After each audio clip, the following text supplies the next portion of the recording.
नमस्कार बच्चों, मैं doctor Jitendra Kumar Marothia, associate professor इतिहास विभाग सम्राट पृथ्वीराज चौहान राजकीय महाविद्यालय अजमेर।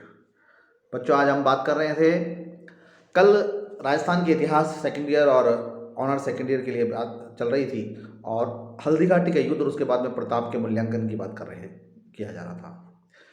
अब हल्दी घाटी का युद्ध और उसके बाद की परिस्थितियां और फिर मेवाड़ मुगल संबंध, इनके बारे में बात करेंगे हम, क्योंकि ये आवश्यक हो जाता कि जो विरासत महाराणा प्रताप को मिली मुगलों से द्वंद्वता की, उस विरासत को अगली पीढ़ी तक कितना कायम रख सका अमर सिंह, और यदि कायम नहीं रख पाए तो ऐसी कौन सी परिस्थितियां थी जिसमें ये सब कुछ जायज हुआ, जो भी होना हुआ आगे आगे। 1615 में मेवाड़ मुगल संधि होती है। 1576 के बाद में मैंने आपको बताया कि 1585 से लेकर 97 तक उन्होंने बहुत अधिक किलो में कर लिया और चावंडिया नामक गांव में धनुष पे बाण चढ़ाते हुए महाराणा प्रताप की मृत्यु हो गई। एक ऐसी शख्सियत, एक ऐसा व्यक्तित्व जो न केवल राजस्थान के इतिहास में बल्कि भारत के इतिहास में और विश्व के इतिहास में भी अपने स्वतंत्रता प्रेमी, राष्ट्रीयता, देशभक्ति की भावना से ओतप्रोत माने जाने वाला व्यक्तित्व माना जाता है। 1597 में उनकी मृत्यु हो जाती है और उसके बाद में अमर सिंह गद्दी पर बैठते हैं। 1599, 1600 और उसके बाद का समय आंतरिक कलह का समय शुरू हो जाता है अकबर के लिए। सलीम के विद्रोह शुरू हो जाते हैं, स्वयं अकबर रोगग्रस्त हो जाते हैं, उसको पेचिश की बीमारी हो जाती है और 1605 में अकबर की मृत्यु हो जाती है और उसके बाद में सलीम जहांगीर के नाम से मुगल गद्दी पर बैठते हैं। जब सलीम जहांगीर के बैठते हैं तो शिक्षा अच्छी थी। 1569 में उनका जन्म हुआ था और 36 वर्ष की आयु में वे राजपाट पर बैठते हैं।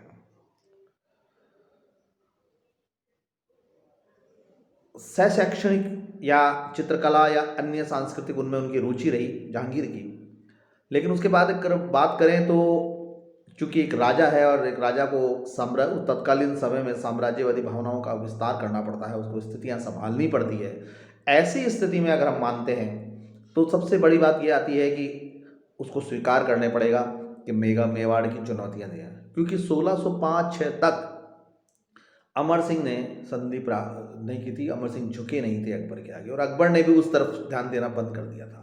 लगभग 1587-88 के बाद में अकबर ने मेवाड़ की तरफ ध्यान देना बंद कर दिया था और सारा राजकार्य मेवाड़ के राजघराना महाराणा जो है कुंभलगढ़ के उससे चला रहे थे। उसके बाद अजीज कोका, मान सिंह, इन सबको भेजा जाता है एक के बाद एक और अंततः युवराज खुर्रम को भेजा जाता है 1611 के बाद। 1611 में एक परिवर्तन आता है, नूरजहाँ का विवाह होता है और नूरजहाँ जुनता यानी नूरजहाँ गुट मुगल दरबार में शुरू होता है, जिसमें नूरजहाँ का भाई, नूरजहाँ के पिता, नूरजहाँ का भाई का दामाद आसफ खां का दामाद गयास बेग, उनकी माता नूरजहाँ स्वयं, ये एक गुट नूरजहाँ जुनता ग्रुप निकल कर बाहर आता है। खुर्रम मेवाड़ की धरती पे पहुंचते हैं, मारकाट मचाते हैं और ज़बरदस्त तरीके से वहाँ की रसद सामग्री को, वहाँ के जानवरों को, वहाँ के लोगों को, वहाँ की फसलों को नष्ट कर देते हैं।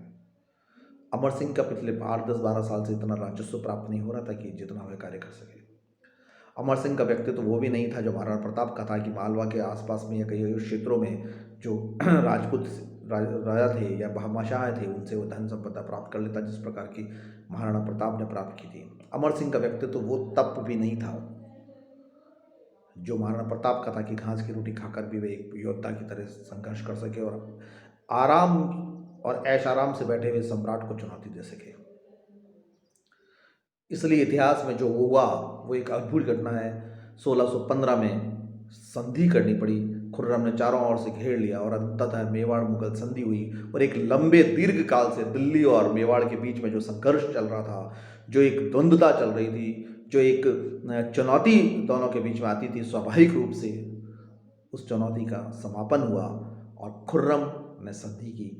लेकिन यहाँ पर भी एक दो बड़ी समस्या है, दो बड़ी बातें सामने आई कि स्वयं महाराणा दरबार में नहीं जाएंगे, एक बात, और दूसरी बात वैवाहिक संबंध स्थापित नहीं होगा।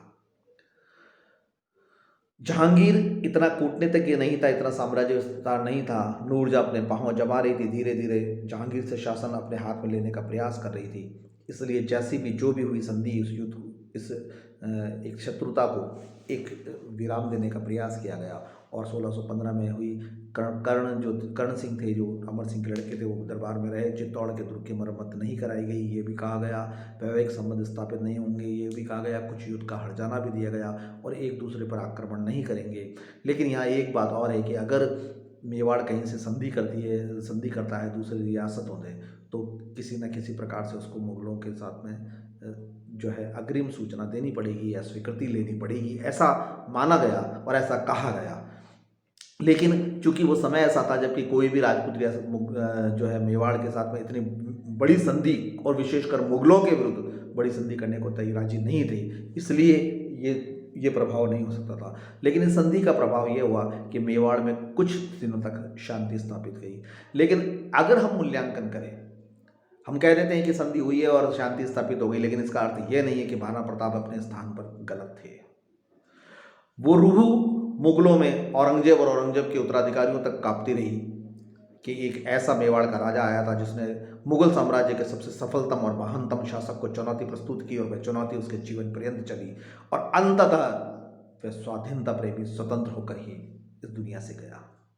ये जो एक संदेश था, ये जो एक भय का बात थी, वो मुगलों में हमेशा रही और इसलिए महाराणा प्रताप स्वाधीनता प्रेमी के रूप में, अपने एक अपार वीर योद्धा के रूप में चुनौती स्वीकार करना और उसके लिए विरोध करना, उसके रूप में आज भी इतिहास में जीवित है।